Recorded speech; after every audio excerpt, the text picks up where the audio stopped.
Welcome to Tuesdays at 2 with the Coaches Console. This is Melinda here, and today's topic is you're in version 3, now what? We've had a few people start rolling in. We've got another batch coming in this Monday, and we're going to continue to be rolling out and phasing in version 3 over the coming weeks. So I wanted to go through a few key things on today's training related to you're in version 3, now what?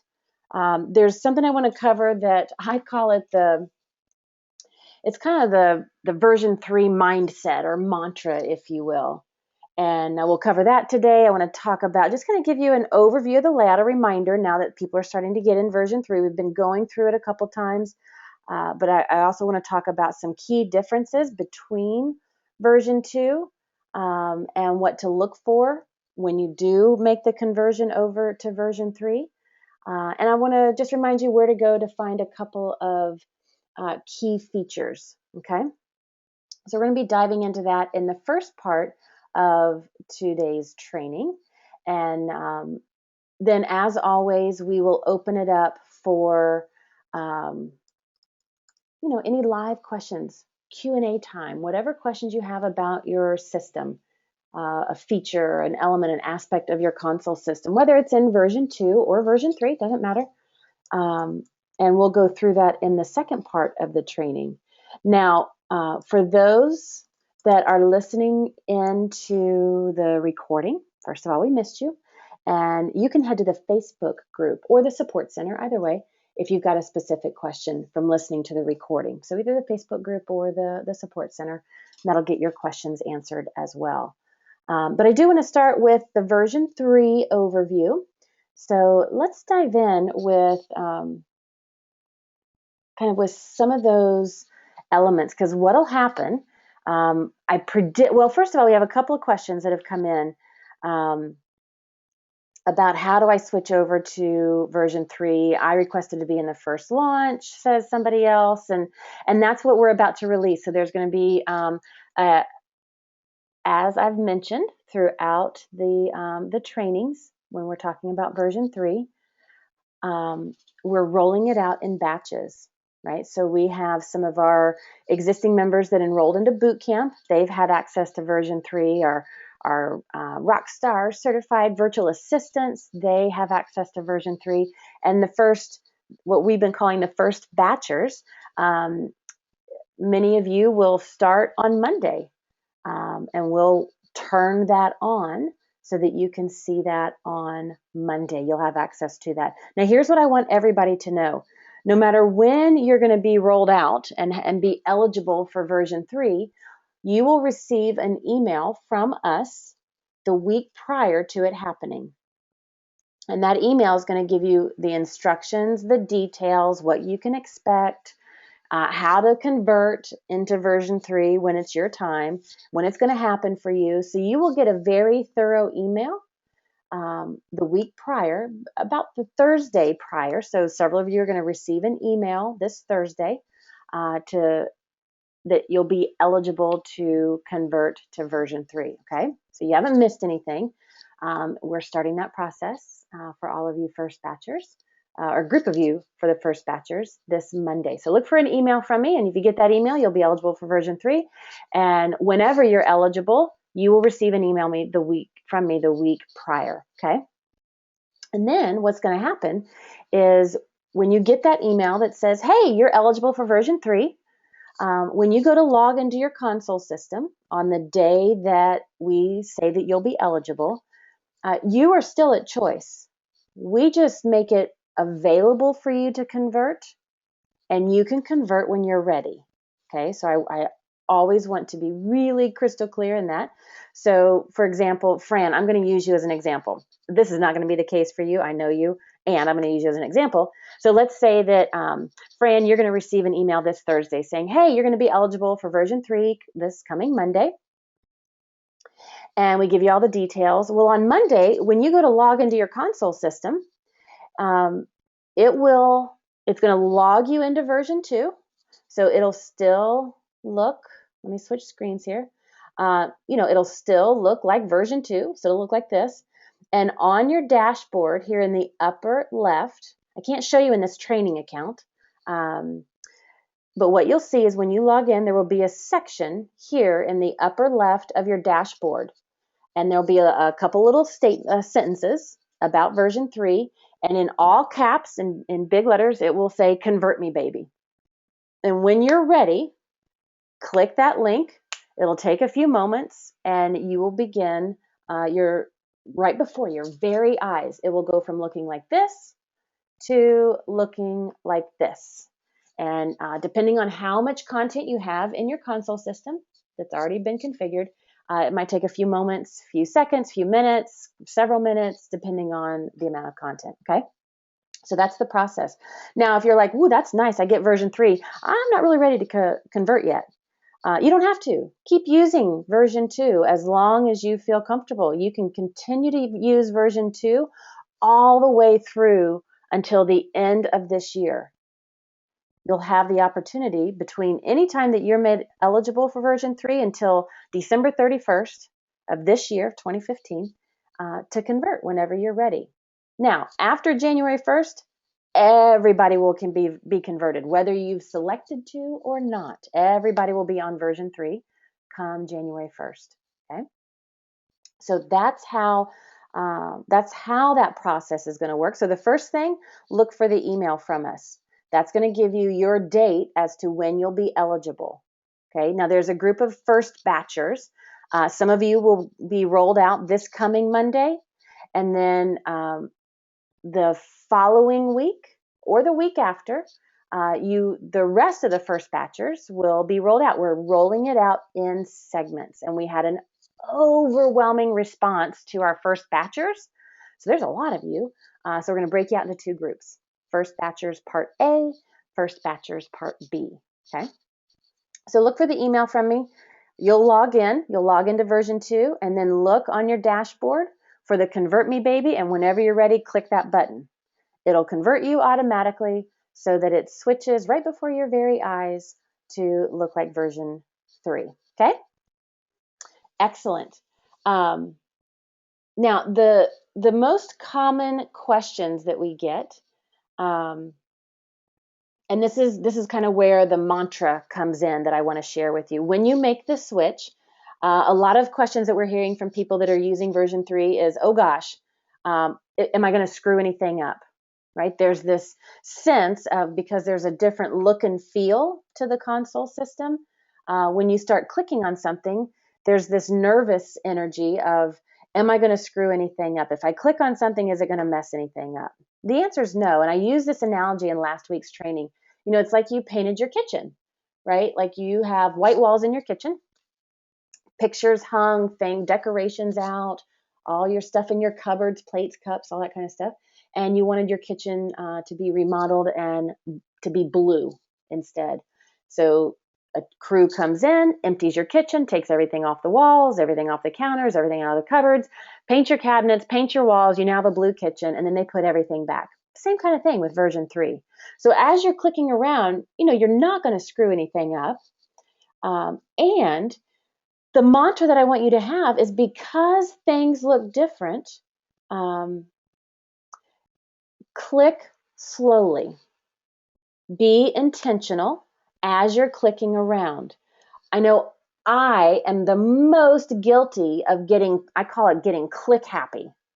I get so excited, number one, or I'm super busy and I'm like, "Oh, I just got to get this one thing done." And all of a sudden I'm moving at like Mach 10 speed, and I can click pretty quickly through technology. So I get click happy, and I'm like, "Okay, let me go do this." And I start clicking around in version 3, and I'm trying to do something, but I'm not paying attention to what I'm doing because I'm moving too quickly. I'm getting click happy. And so instead, the kind of the mindset that I want you to adopt when you make that conversion is to move slowly and intentionally. Okay? Move slowly and intentionally. So when you're making the conversion, so Fran, I'm just gonna keep picking on you today. Thanks for letting me call you out. So let's say Fran gets that email, which you will. Let's say you get that email and you're ready to convert, and you're like, "Yahoo!" And you click the button, "Convert Me Baby," right? What you would not want to do, Fran, is, let's say it's 10:55 in the morning and you've got an appointment at 11 o'clock. At 10:55, you don't want to click that convert button. You want to give yourself a time frame, because here's the other thing that's going to happen. When you convert, you've been wanting this, you're excited about this, and finally you get it. And so you're going to want to give yourself a window of time, whatever that is for you. It might be, 30 minutes, at least 30 minutes, so that once you convert, you can begin to click around slowly and intentionally. So give yourself time when you do plan on clicking that convert me baby button. Give yourself time so that you can explore and you can move slowly and intentionally. Okay. And then, because things are going to be different, mainly the look and feel is different. There's a couple of different things. For example, when you click on contacts, right here on the screen, it tells you select a client, or if you want to add a client, click on the plus. So this is a new way to add a client. You click add contact. It's a little different than it was in version 3. That's why we want to move slowly and intentionally. So you're like, oh, I see. It tells me right here, add client by clicking the plus sign. And then I can see add contact. Right, and so you want to give yourself time. And as you're doing those new things and you're clicking and you're like, oh, okay, that works. Great, fine, got that information, and I do that. But if you click on something and it behaves differently than you expected, the mantra that I want you to have is try it twice, and when in doubt, ask support. Try it twice. When in doubt, ask support. Okay? And in version 3, you'll see the question mark. Here's the question mark. And when you click that question mark, that takes you to the support center, just like always. Opens up that new browser window tab, just like always. And you've got all of your, your tutorials. You can check it out yourself. You can research the FAQs yourself, or you can click and submit a ticket. Okay, so try it twice. If you're going to click something in your system and you click on a button, you click on a link, and you thought, oh, I thought it should have done XYZ, or I was expecting XYZ. Kind of shake it off. Try it a second time, because again, like me, I get click happy and I get ahead of myself, and then I don't realize, like, whoa, maybe I clicked in the wrong place. So try it twice. And if you're like, wow, that still didn't work quite like I thought, or that's not what I expected, or that's not where I thought it was going to be, click that question mark in the lower left. See it right here. And ask support and say, hey, I was trying to do XYZ. This is what I thought it should have done. This is what happened. And please help me, and let them know what your question is. Okay. So that's as you begin to convert into version 3. Move slowly and intentionally, because just about everything that you need is located right on the screen. But when we get click happy, when we move too quickly, we don't see what's right in front of us. Okay. Move intentionally and try it twice, and then ask support. Head over to the support center, let them know. And as always, you guys know this, whenever you submit a support ticket, the more details you can provide, the better and the quicker response you'll get from the support team. So include as many details as possible: what you clicked on, where you clicked, what you thought it should have done, what actually happened instead. If you've got a screenshot you can include, or a file for them to look at, upload that so they can take a look at everything and then get back to you.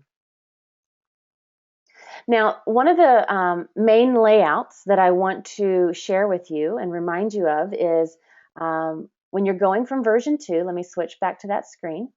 When you're going from version 2, it looks like this, right?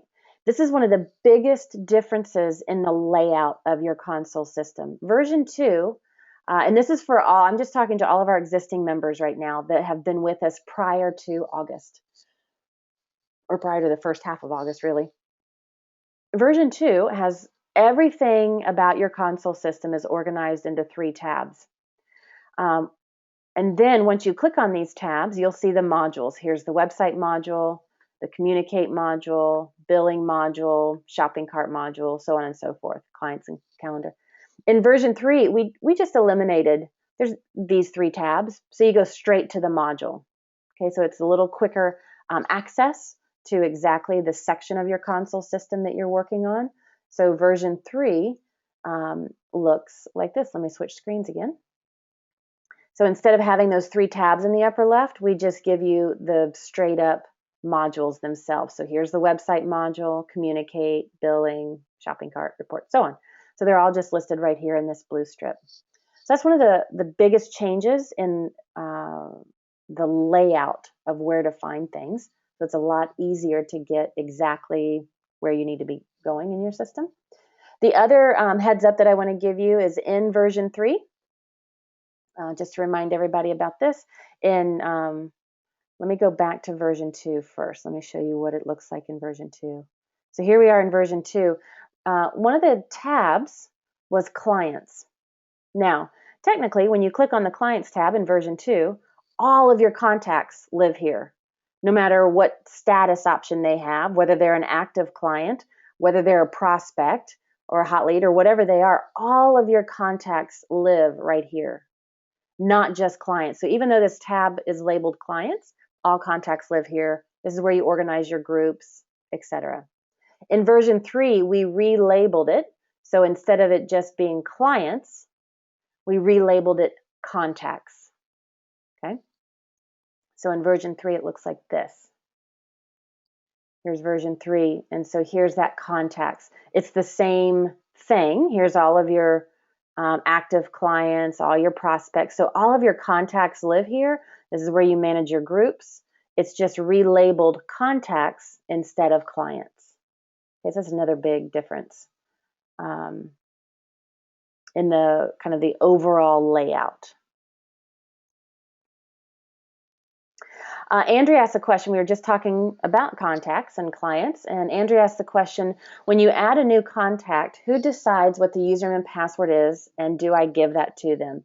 Yeah, you know, Andrea, one of the best practices that we teach, that we recommend, I'll share that with you first, and then I'll share another option that is possible in your console system, and you can determine what's ideal for your business and your clients. So when you have, let's say it this way, when you have your opt-in form, let's back up to the opt-in form, and people come to your website and they put their name in the opt-in form. You know, most likely, the first place where a contact is listed in your contact list is under a prospect, right? So you'll see all those listed here, okay? And let's say that, well, I'll just pick Adam Barker. So here's Adam Barker, right? And here's the information for this particular person. And now all of a sudden we found out that they want to become a paying client of ours. When you click on that contact's name, you're opening the profile for that contact. Here's the status option. And when you click on active, you'll see a couple of fields pop up that are required. Now, here's the username field, password field, and confirm the password. And so what we recommend is when you convert them to an active client by changing the status to active, you would create the username and password. I'll give you a little formula in just a second. You would create the username and password, and then you would shoot a quick email to that person, letting them know what their login credentials are and how to log in. I'll show you that in just a second as well. So when it comes to setting up a new active client, if you are converting them if they've called you and said, hey, Andrea, I'm ready to get started. And you're like, great. If you want to manually convert them, you change their status to active. You would create a username, and we recommend that you use the person's email address because it's unique and they remember it. And so, whatever their email address is, you would type that in the username. And then for the password, we recommend that you use a simple formula, because once your client logs into your private client website the first time, under their profile, they can change their password, because a lot of people have a password that they always use, right? And so once they log in the first time, they can change it to whatever they like. So the password we recommend being their last name and then the month and year that they signed up as a client with you. So in this case, it would be Barker, Barker, 0915. Last name plus month plus year, Barker 0915. So you create that, change them to an active client, and now they will, they'll be moved from from the prospect status. And when you scroll down and click the save button, they will be saved as an active client. Okay, and you'll see them in the active client list.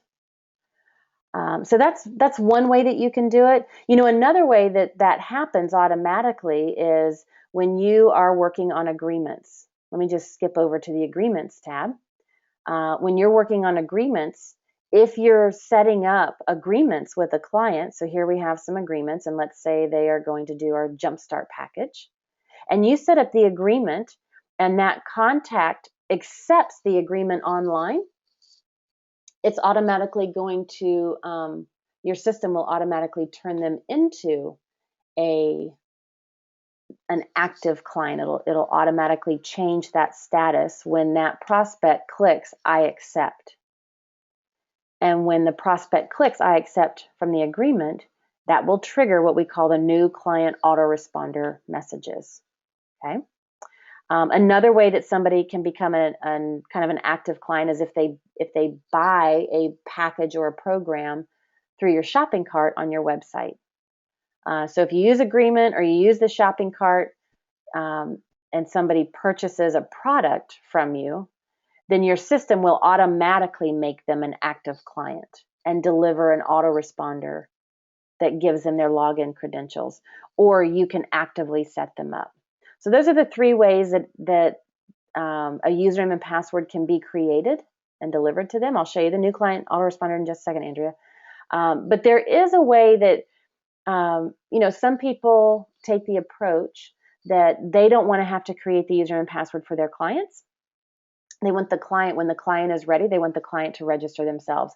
We recommend that you use the agreement so that prospect clicks I accept, and your system automatically converts them. But there is technically an option in your console system that you can turn on what we call a register menu on your website so people can register themselves. So when you click on your profile here in the lower left and you go to website settings, under website settings, you're going to see the option to hang on a second, to register themselves. There it is. Enable new client registration from the private website. And this simply turns on a menu that from your Coaches Console website, when a new client clicks on this register menu, they'll see a form, and that form will have them create the username, the password, the login credentials. So it'll have them create that information on their own. It'll look something like this when you turn that option on. So here's a Coaches Console website template. Here's that register menu. So when you turn that option on, this menu shows up. When somebody clicks register, they can create their own username, password, and information and register themselves as a new client of yours. Okay. I don't recommend this. It's there because there are certain situations and certain types of individuals where this is most appropriate. So the option's there. I recommend ultimately using your client agreements and having or the shopping cart and having your clients automatically be set up. Now, one more piece to that answer, Andrea. If in your console system you add a contact yourself and you make the active status, you create the username and password, the next thing is, like you said, you've got to give that the login credentials, where to log in, the username and the password, so they know how to log in. In your console system under Communicate, we have something that we call the new client autoresponders. And we recommend setting up the most common messages that you would want to give every client that signs up with you. And the very first one would be something like getting started access to private client portal. And in that message we call them replacement tags that gives them the link and the person's username and password. Okay. So you can set up those messages to deliver that information to your new client, to easily give them where to log in and their username and password. Okay.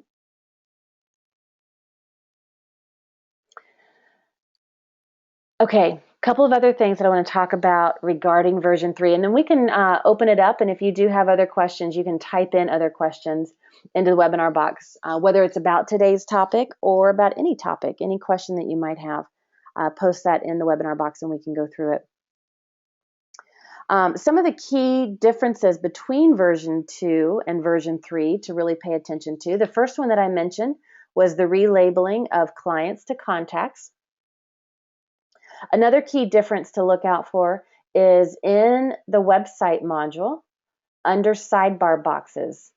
Right now, with the sidebar boxes, this is a new feature. We've already done a couple trainings on this in version 3. So if you want to really learn about this, you can go listen to one of those archived Tuesdays at 2 calls. But here, when you click on sidebar boxes, you'll see any and all sidebar boxes you've created listed here. One of the big differences and one of the things to look out for, and as soon as you convert, this is one of the first things that I would recommend checking into and getting it configured the way you want it. Because right now on a Coaches Console website, any sidebar box you have created and displayed displays on all pages of your website. In version 3, you can choose which sidebar boxes, if any, are displayed on each page. So for example, your home page, you might want to have the opt-in form and some testimonials, but the bio page, you want to have book a complimentary session and some testimonials. You don't need your opt-in form on the bio page. Or you might create a specific sales page and you don't want any opt-in, any sidebar boxes. So when you go through and you make that conversion from version 2 to version 3, head over to pages and make sure when you click on each page, you really ask yourself, okay, this is the home page. What is the most effective thing, if any, that needs to be displayed in the side column? And below the content, you'll see where you can edit the sidebar boxes. And you can, is there anything on that home page that I need to have turned on? So I want my free gift displayed on my home page. So I can turn that on. And then make sure, like always, you click save. Okay. So go through each one of your pages to make sure that you have the right sidebar boxes turned on or turned off according to what kind of page it is and the focus that you want somebody to have when you're on that page. So that's one of the first things to look at. One of the next things that you can look at is your billing. Under the billing tab, you have all of your agreements. You've got your templates that are in place. You have draft invoices. So if there is, if you've set up an agreement for there to be future invoices created automatically maybe somebody signed up for 3 months of coaching with you and you've automated the creation of the invoices, you'll see the draft invoices. One of the things I would do is I would come here to make sure that the draft invoices are displayed properly. You can do that under billing. You can also do that for each of your active clients. You can go into your active clients, and under the Invoices tab, you'll see the invoice history and an invoice summary. This person only has the invoice history. There's no future invoices to be scheduled. And so you can put your eyes. This is one of the things that we find that when people, when they transition to version 3, they look at this and they confirm, yep, all of my billing is set and accurate and ready to go. It just kind of puts them at ease to know everything is consistent. And what I would recommend when you're converting to version 3, we talked about this in one of the previous trainings, let's say like today's the 22nd, and you got you logged into your system and you're eligible to be turned on for version 3 today. If your billing is set to be sent out if for some reason you send out billing on the 22nd of every month, don't convert today, even though you're eligible. If all your billing is going to be sent out, that's all going to be in the queue. I would recommend, once that's sent out, convert tomorrow. So if you're right in the middle of a billing batch or a billing cycle, wait until that's done. Okay. If you do convert, the billing will still happen. The billing will carry over. Everything will transition. All will be well. And if you're in the middle of a billing cycle, because we're talking about your money and your business, we want to make sure that you feel very confident about that. So let your billing happen. If you happen to be eligible on the same day that all your billings run, let your billing run. You know that's solid, and convert the next day. Because when you introduce change to something that's already a topic that's already sensitive, we don't need to add to that. Okay, that makes sense?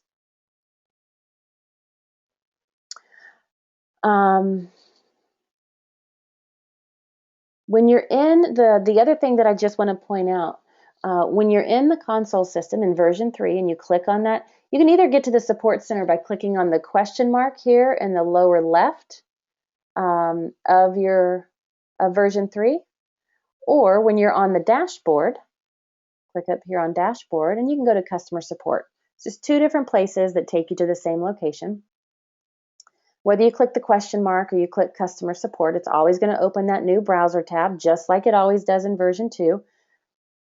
And I just want to remind everybody that you'll see we have separate resources for people using version 2. If you have questions or need guidance, and once you do make the conversion to version 3, you'll see those tutorials or frequently asked questions for that. So make sure that as you convert, you're using the version 3 tutorials and FAQs. And then within Tuesdays at 2, we've added a training section where everything related to version 3, any Tuesdays at 2 calls related to version 3 specifically in making the conversion are listed right here. So you can quickly go through everything in version 3 that you might need to put your hands on. Okay?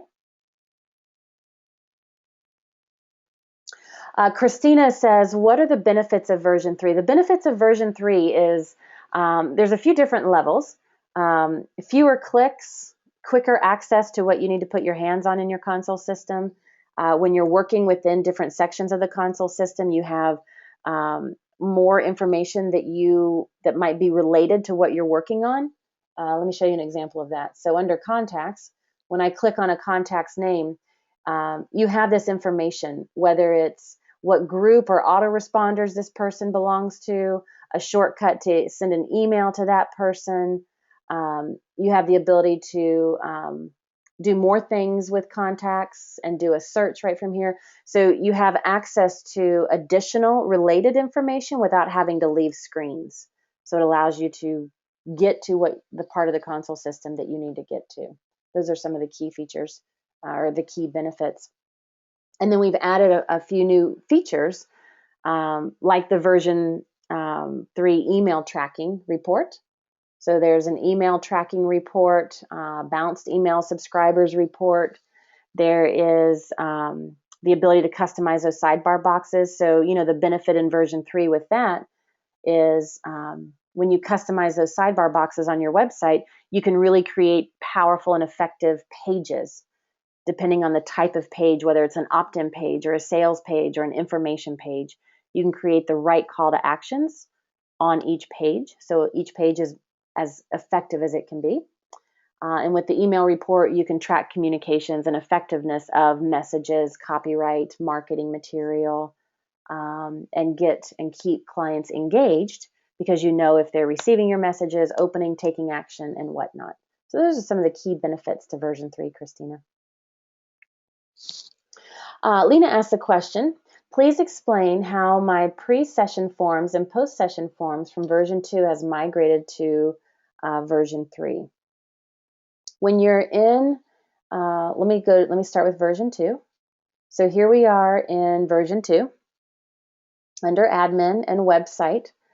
Here we are with forms. So here's all your forms, whether it's pre-session forms like a call strategy form, or maybe you've created a public form that's for your sample session prep form.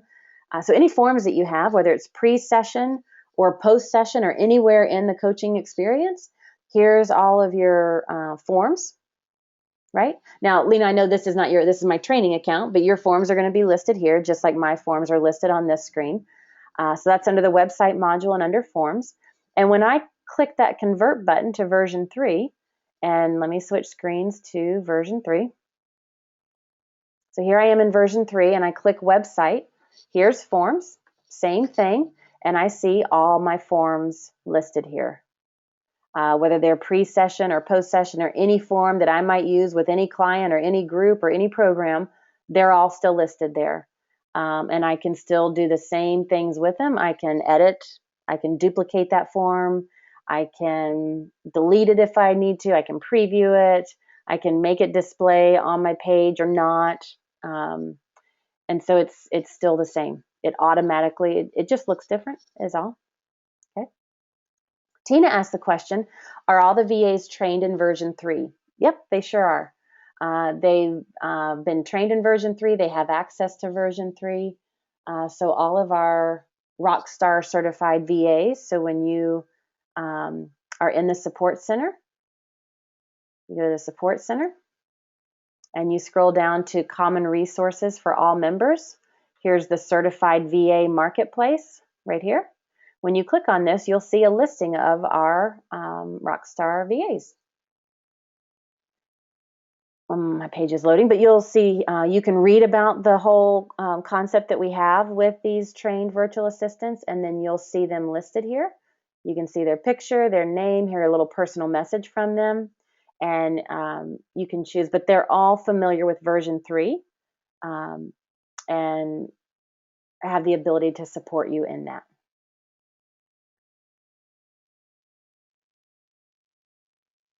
Let's see. Lena also asked a question. Please explain the transfer on the edit page you just showed. I don't understand that one. Lena, give me some more. I'm not sure exactly what you're talking about. I think you're talking about, I think you were talking about the sidebar boxes, maybe when you type that in. I'm not sure what part of the console system you were talking about when you say, please explain the transfer on the edit page that I just showed. Let me know what you're talking about. I'm happy to walk through that for you. Donna asks, can we schedule reoccurring billing in version 3? Yeah, you can actually do that in version 2. That exists in version 2 for you, and you can do that in version 3. You can do it a couple of ways in version 3. Donna, I'll point out both ways, and then you can figure out, is there one solution that's better than another for you? So at one level, if you work with client agreements, you can set up, so let's go to client agreements, and let's go to a template. Let's say that this is the coaching package that they're going to be interested in. So here's my coaching package. You'll see there's a second tab here in this agreement wizard. And when I click next, and I'm on this invoicing tab here, I can have automated invoicing. Now, this is just automated invoicing. This is not automatic payment processing, okay? So when you choose automated invoicing, and you can choose the details so that on the 5th of each month or whatever date you set, you can choose, do you bill in advance of your services? So on the 5th of each month, it sends out an invoice for whatever sessions you are going to have with that client for that month. You can choose when your payments are due. And so you've got details that you can choose. It'll show you a little payment, a period billing and payment plan. So this is the invoice will be created on this date, on this date, and on this date for that amount.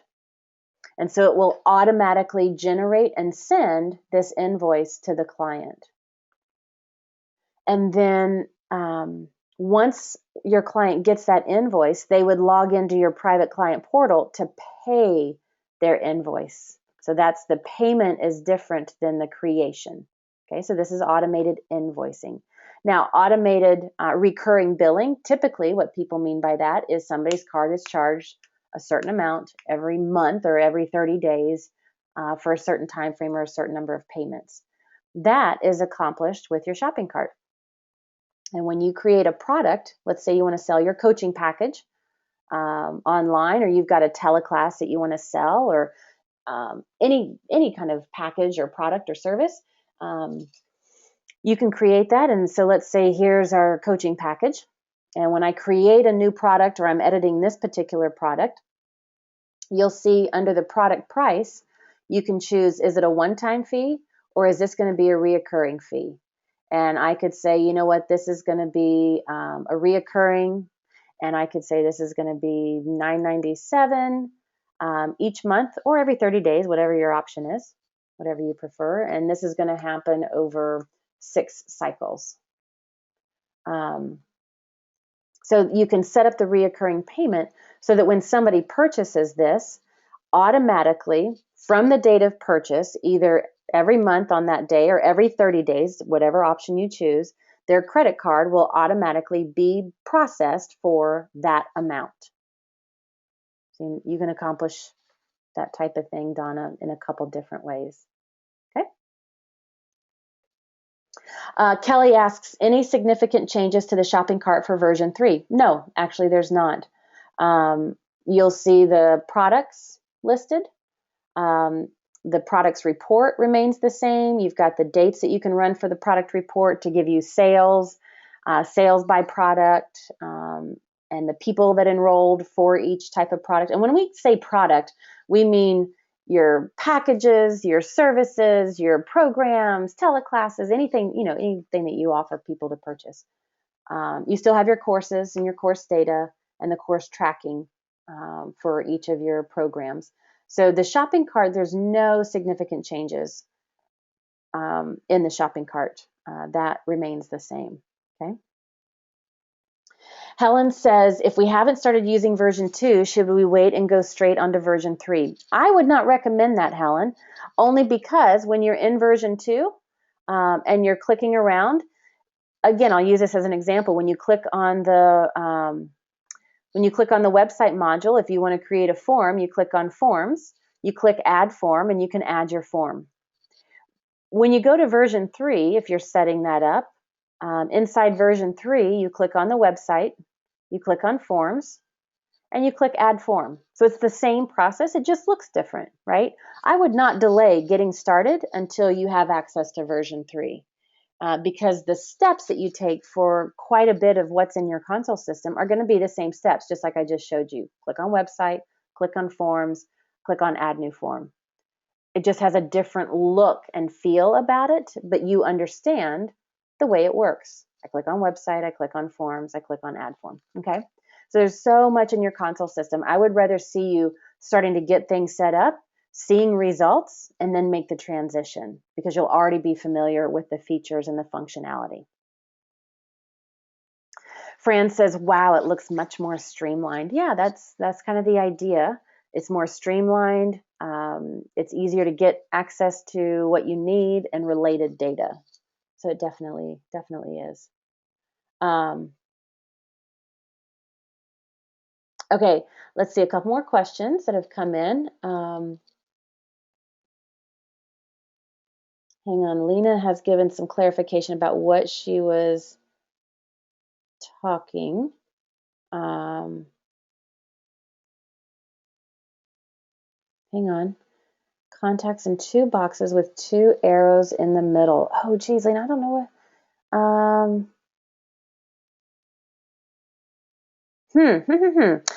I apologize. I do not know when you are talking about contacts. So let's just click back to version 3. Hang on. So in version 3, in contacts, there's 2 boxes with arrows in the middle. Oh, down here in the left. Is this what you're talking about? Right down here? Lena, is that what you're describing?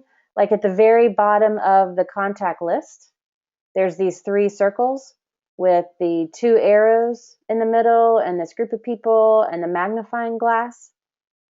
Oh shoot, nope.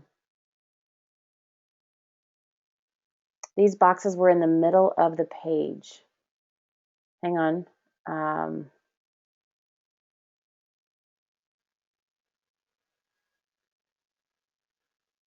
Oh my goodness, Lena. I do not know what you are talking about. If anybody else does, type it in, let me know. The boxes were in the middle of the page. Let's see, we clicked on, it wasn't on forms.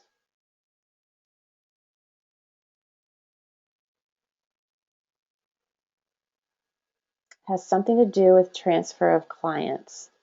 My guess is, now I can't do it because I've already been clicking around and I've already clicked on a contact's name. But when you first come here, there's no content here on this page. And you can go back and check out the recording, Lena. But there's a statement. So instead, like I've clicked on a name. So now that I've clicked on a name, I can't get back to that blank screen because I've already called up a profile. But the very first time you come here, there's a little instruction about click the plus sign to add a contact. When you're talking about transfer of clients, that's what this little icon is right down here. I can't scroll up because it's all the way at the very lower left, but you'll see here in the lower left this blue circle with the 2 arrows. When you click this, this is how you import and export contacts.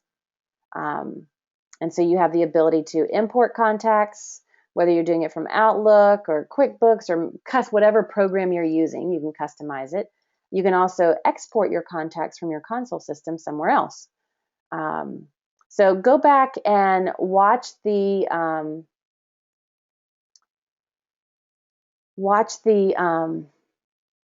recording, Lena, and see if you can locate that. Maybe take a screenshot and let me know what it is. I'm happy to answer that once I have a little more information about that. Fran asked the question, will the import take out duplicates? Yes, here's how that works. Let me be really clear in this. So when you are talking about a contact, for example, in your console system, let's look at prospects, because when you import people, they're all entered as a prospects. You have the first name field, you have the last name field, and you have the email, the default email address. When you import, if you have, let's say on your existing contact list, you have a Suzanne Smith, and the email is suzanne@gmail.com. But also on your contact list, you have a Susie Smith, and the email is suzannesmith@gmail.com. Like what you know is that's actually the same person. One time they opted in with you, they opted in using their full name, Suzanne Smith. Another time they opted in, they used their casual name, Susie Smith. What your console system does not know is that those are the same people because one of those 3 fields is different. First name, last name, or email. If there is any distinct difference between those 3, it will keep that contact in your list.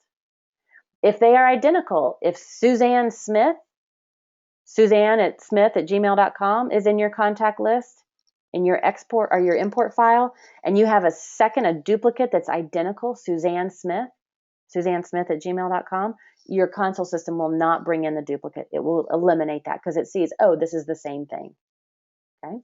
But if there's any difference, Fran, in one of those 3 fields, it will keep them.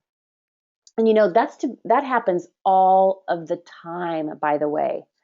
There is, you can only manage that to your best of your ability. And I'll share an example with you, like in this promotion that we just had for our boot camp. During the pre-promotion, the pre-launch phase, we were giving away those 3 downloads and some bonus trainings, and we had a free webinar training that we did. And a common scenario that happened is in that people were using their personal email address, opting in using a personal email address. But then when it came time to, they're like, yeah, I so want boot camp, and they would enroll into boot camp and they signed up, they used their business email address because it's where they wanted all the information from boot camp to be sent to.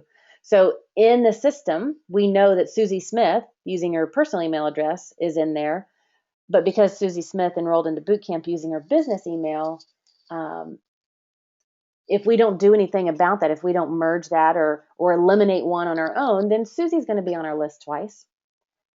You can go through and you can minimize that to the best of your ability, but it's going to happen. You're going to have duplicates because people use different names, different emails at opt-in point versus purchase point. So just expect a little bit of that.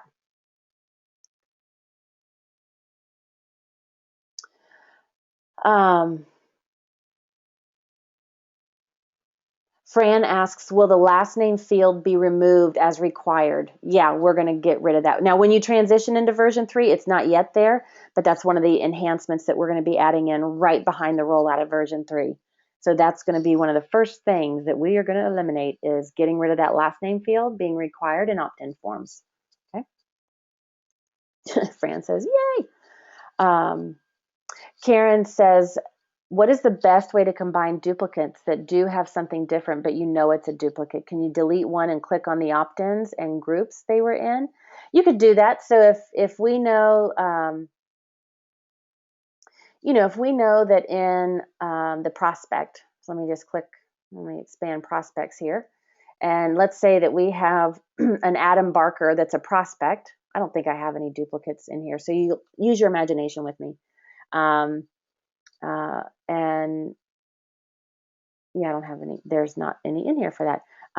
But let's say that you knew, here's a prospect, and they're just in here as a prospect. There's no information in any of their files. So there's no forms they've completed. There's no products they've purchased. There's nothing.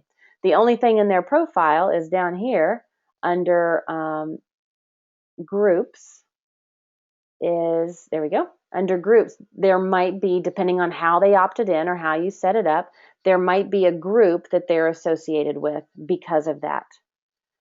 There might be autoresponders that they're receiving because of that. If they're receiving autoresponders, leave them. Just leave them as a duplicate entry. But if there are no autoresponders, they're entered in your contact. Maybe you imported them and it was Adam Barker when you imported them, but then when he opted in later, it was Adam H. Barker the third and a different email, whatever. There was some changes to one of those 3 fields. If they're getting autoresponders, leave it. Don't change anything. Don't do anything with it. But it's just a contact that's sitting there and there's no autoresponders. There's nothing in the files and they're purely just part of a group because you imported them. Then go up to wherever they're entered. Again, use your imagination. I know Jacob Lewis is not the duplicate.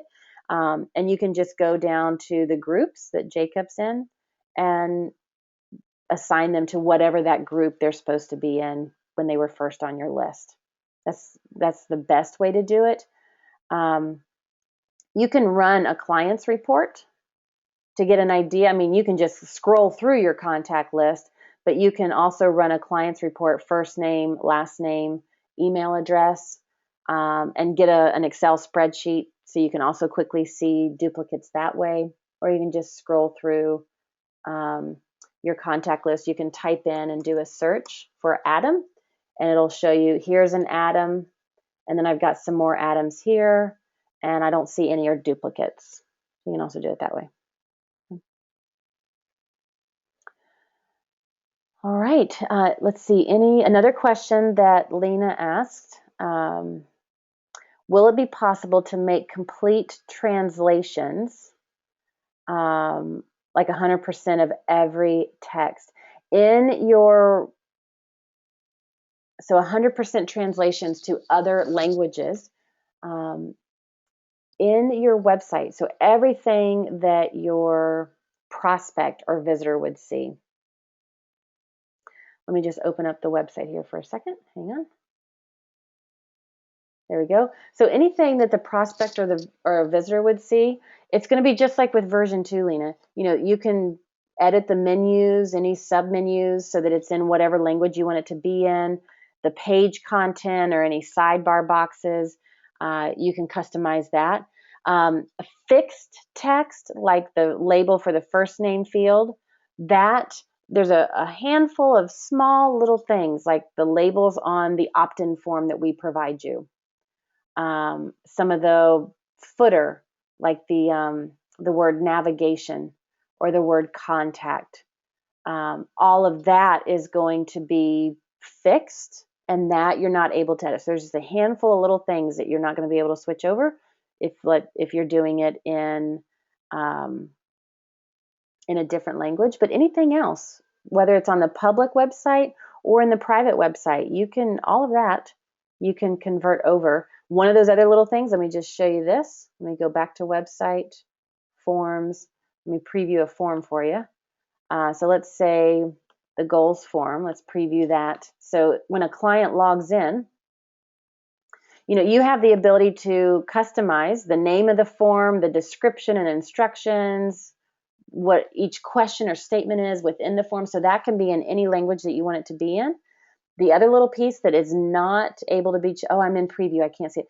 At the bottom is the save button, save and send to coach button, clear answers button. The label on those buttons, like navigation, like contact, like the first name, last name labels of those opt-in fields, that is not able to be edited. So that's going to be fixed in that language.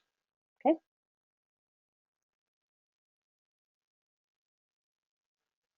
Lena says this comment goes for the goal form. Yeah, like you can change and customize the title of, this is the title of the form. You can customize and change the description of the form, and you can customize and change each question. So if you want that to be a different language, you can do that. Okay. All right, I think we've made it through each of the questions. So just to recap again, when it's time for you to convert, you're going to receive an email from us, the week prior, right around Thursday. All conversions, I'm pretty sure I can say all conversions are going to happen on a Monday when you'll be eligible for it. And so on the Thursday prior, you'll receive an email from us letting you know that you're eligible. When you log into version 2 and you're at your dashboard, you will see, and just imagine with me right now, here in the upper left above all the existing dashboard elements, you'll see a little section to convert to version 3. You have the choice. When you're ready, you can click convert. It will automatically convert your system into version 3. Once you convert, you cannot go back. So be sure that you're ready, and you can convert to version 3, or you don't have to. If you choose not to, you'll also see on your dashboard that there's a way that you can have we call it a quote unquote play account. So you can continue to work in version 2 to run your business, but then you can have a little play account in version 3 to kind of dip your toe in and see how it feels before you actually make the conversion. So you'll see that on your dashboard. And once you convert, then right before your very eyes, your system will then look like this. And some of the things that I've shared with you is the mindset, which is move slowly and intentionally, read what's on the screen in front of you. And the mantra is try it twice, ask for support.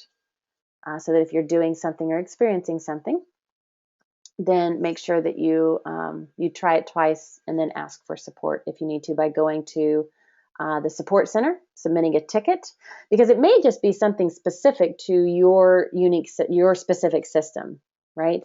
So that way the team can know about it, the tech team can know about it immediately and begin to look at what's happening for you, what's your experience, and they can address that with you right away. Okay, so head to the support center, submit a ticket, and ask for assistance. Okay. Tina says, for what reason would someone not want to convert? They may not want to convert right away because they get nervous about change. And they're like, I don't know. I'm not sure if I want to do this yet or not. And so they may want to make sure they've seen all the trainings or attended the trainings to feel comfortable with it before they make the change. That's probably the biggest reason. Another reason is they're in the middle of a promotion.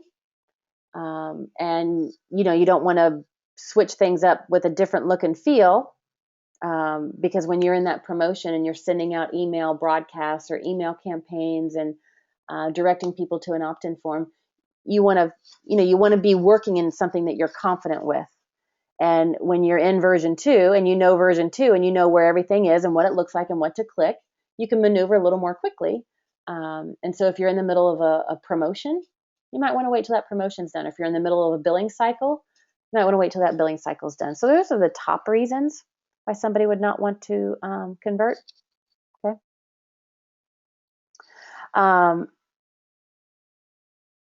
Tina also asked the question, do conversions work on Macs? Yeah, it doesn't matter if, like, I'm on a Mac right now. It doesn't matter if you're on a Mac or a PC, or if you're using Safari or Chrome or Firefox, the conversions are fine. Here's what we always tell our members: we never recommend Internet Explorer.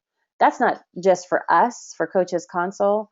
We would not recommend Internet Explorer for any use that you do on the internet. It is the most susceptible to bugs and viruses on your computer. Now, does your console system work on Internet Explorer? Yeah, it sure does. And we don't recommend it. So it's going to work no matter the platform or the device or whatever you're using. Okay. Fran just said, thank you so much. I continue to get new information each week. Well, we're signing it for Tuesdays at 2 each week. Good to see you here again, Fran. All right, so you've got the information, what it's going to take now that you're in version 3, what to look out for, what to pay attention to. So check that out, and we'll be here again next week for another great training. Thanks, everybody. Bye for now.